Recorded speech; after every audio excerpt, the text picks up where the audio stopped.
അപ്പോൾ നമസ്കാരം. ഇന്നത്തെ റെസിപ്പി ഒരു വെണ്ടയ്ക്ക വറുത്തരച്ചിട്ട് വയ്ക്കുന്നൊരു കറിയാണ്.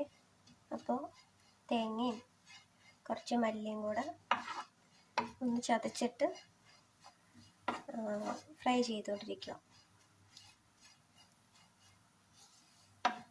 അപ്പോൾ ഇത് ഫ്രൈ ചെയ്ത് കഴിഞ്ഞതിന് ശേഷം ബാക്കി റെസിപ്പി കാണാം. തേങ്ങ ഒരുവിധം മൂത്ത് വന്നിട്ടുണ്ട്. അപ്പോൾ അതിനകത്ത് നമുക്ക് കുറച്ച് കറിവേപ്പില ഇട്ട് കൊടുക്കാം. ആദ്യമേ കറിവേപ്പില ഇട്ട് കഴിഞ്ഞാൽ കറിവേപ്പില കരിഞ്ഞു പോകും. അപ്പോൾ അതുകൊണ്ട് ഒരു കഴിഞ്ഞതിന് ശേഷമേ കറിവേപ്പില ഇട്ട് കൊടുത്താൽ മതി.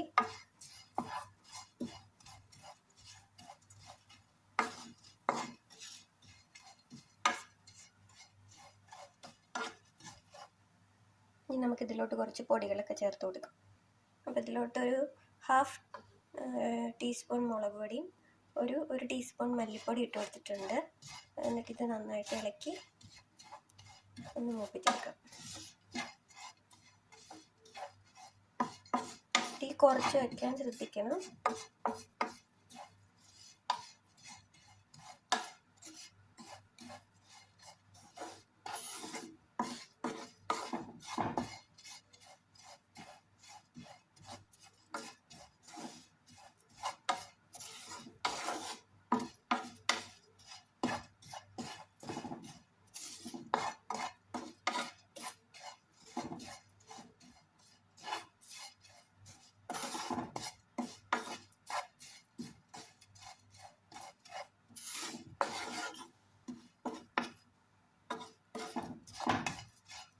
പൊടികളൊക്കെ നന്നായിട്ട് മൂത്തിട്ടുണ്ട്.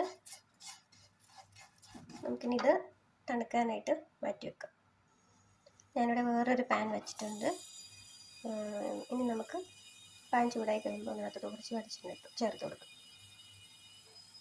അപ്പോൾ ഈ കറി ഉണ്ടാക്കാൻ ആവശ്യമായിട്ടുള്ളത് ഞാനൊരു സവോള എടുത്തിട്ടുണ്ട്, കുറച്ച് വെണ്ടയ്ക്ക എടുത്തിട്ടുണ്ട്, പിന്നെ കുറച്ച് പുളി വെള്ളത്തിലിട്ട് വെച്ചിട്ടുണ്ട്, പിന്നെ തേങ്ങ വറുത്ത് വെച്ചിട്ടുണ്ട് ചൂടാറാനായിട്ട്. അത് കുറച്ച് ആറിക്കഴിയുമ്പോൾ നമുക്കത് അരച്ചെടുക്കാം.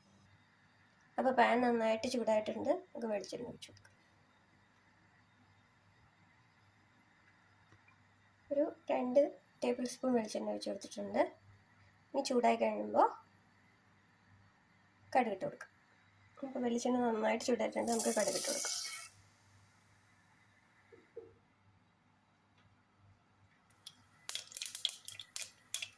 കടുക് നന്നായിട്ട് പൊട്ടി തുടങ്ങിയിട്ടുണ്ട്. ഇനി നമുക്ക് സിമ്മിലിടാം.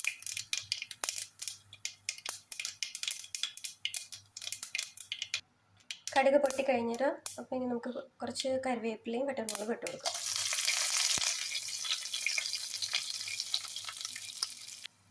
അപ്പോൾ വറ്റൽമുളകും കറിവേപ്പിലയും മൂത്തിട്ടുണ്ട്. നമുക്കിതിനകത്തോട്ട് ഇനി അരി വെച്ചിട്ടുണ്ട് വെണ്ടയ്ക്ക ചേർത്ത് കൊടുക്കാം.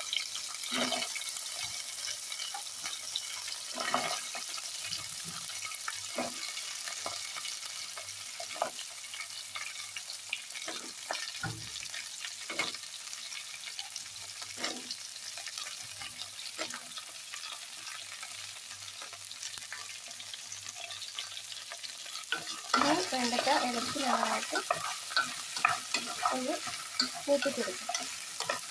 ഒത്തിരി ഫ്രൈ ആവുന്ന ഇതിനൊരു സ്ലൈമി ടെക്സ്ചർ ഉണ്ട്, അത് മാറുന്നത് വരെ തീ കുറച്ച് കൂട്ടി വയ്ക്കാം.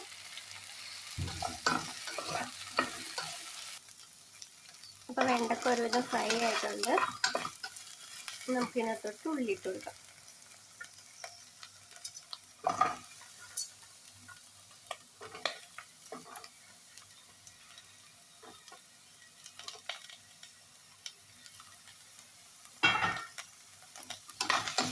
എല്ലാം കൂടെ നന്നായിട്ട് മിക്സ് ചെയ്ത് ഉള്ളി നന്നായിട്ട് വാടി വരുന്നവരെ ഇളക്കി കൊടുക്കാം.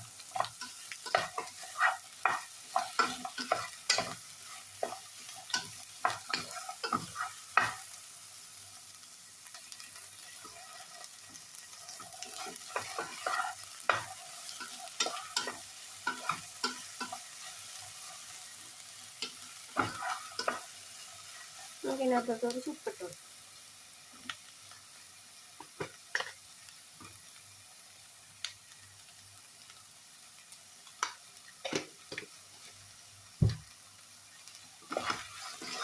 ഇളക്കി കൊടുക്കാം.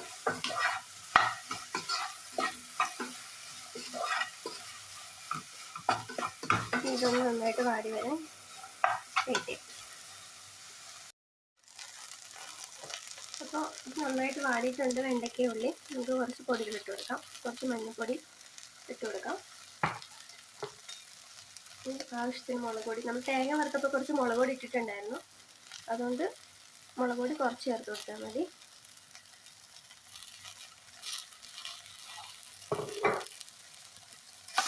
ഇത് മിക്സ് ചെയ്യാം. തീ കുറച്ചിട്ട്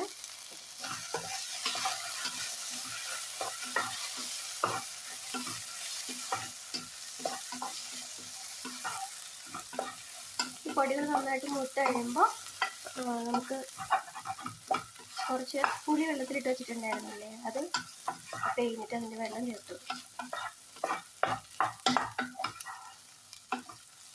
പൊടികൾ ചേർത്തിട്ടുണ്ട്. പുളി പിഴിഞ്ഞിട്ട് വേണം. പുളി പിഴിഞ്ഞെടുത്തിട്ട് അത് ചേർത്ത് കൊടുക്കും. നമ്മൾ പുളി പിഴിഞ്ഞെടുത്ത് വന്നിട്ടുണ്ട്. നമുക്ക് ആ വെള്ളത്തിനകത്തോട്ട് ചേർത്ത് കൊടുക്കാം.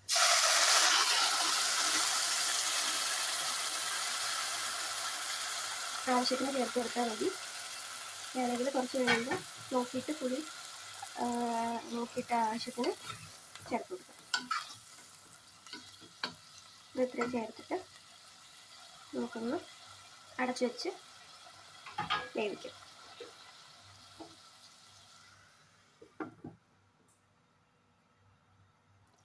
അപ്പോൾ നമ്മൾ പുളിവെള്ളം ഒഴിച്ചിട്ട് വെണ്ടയ്ക്ക നന്നായിട്ട് തിളച്ചിട്ടുണ്ട്. നമുക്ക് ഇതിനകത്തോട്ടിനി തേങ്ങ നമ്മൾ വറുത്ത് വെച്ചിട്ടുണ്ടായിരുന്നു, അത് അരച്ചത് ചേർത്ത് കൊടുക്കാം.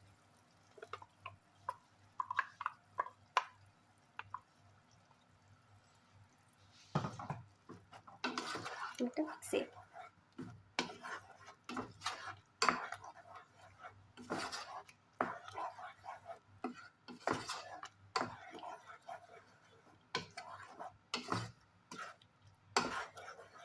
നന്നായിട്ട് തിളക്കട്ടെ. അപ്പോൾ തേങ്ങ വറുത്തരച്ച് ഒഴിച്ചതിന് ശേഷം കറി നന്നായിട്ട് തിളച്ചിട്ടുണ്ട്. ഞാൻ കുറച്ച് വെള്ളം കൂടെ ചേർത്ത് കൊടുത്തിരുന്നു. അപ്പോൾ ഈ സമയത്ത് നമുക്ക് ഉപ്പും പുളിയൊക്കെ കറക്റ്റാണോ എന്ന് നോക്കാം.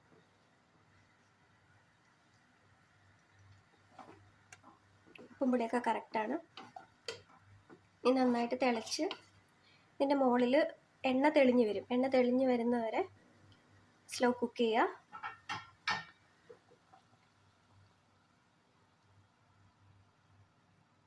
അപ്പം നമ്മളുടെ വെണ്ടയ്ക്ക തീയൽ എന്നൊക്കെ ഞങ്ങളുടെ നാട്ടിലോട്ട് പറയും. അപ്പോൾ അത് റെഡി ആയിട്ടുണ്ട്. മുകളിൽ എണ്ണയൊക്കെ പതുക്കെ തെളിഞ്ഞ് കറി നന്നായി വന്നിട്ടുണ്ട്. കറി റെഡിയായി വന്നിട്ടുണ്ട്. പിന്നെ നമുക്ക് നല്ല ചൂട് ചോറിൻ്റെ കൂടെ സെർവ് ചെയ്യാം. Okay, bye, see you. അപ്പോൾ എൻ്റെ വീഡിയോ എല്ലാവരും കാണണം, ട്രൈ ചെയ്ത് നോക്കണം, അഭിപ്രായങ്ങൾ അറിയിക്കണം.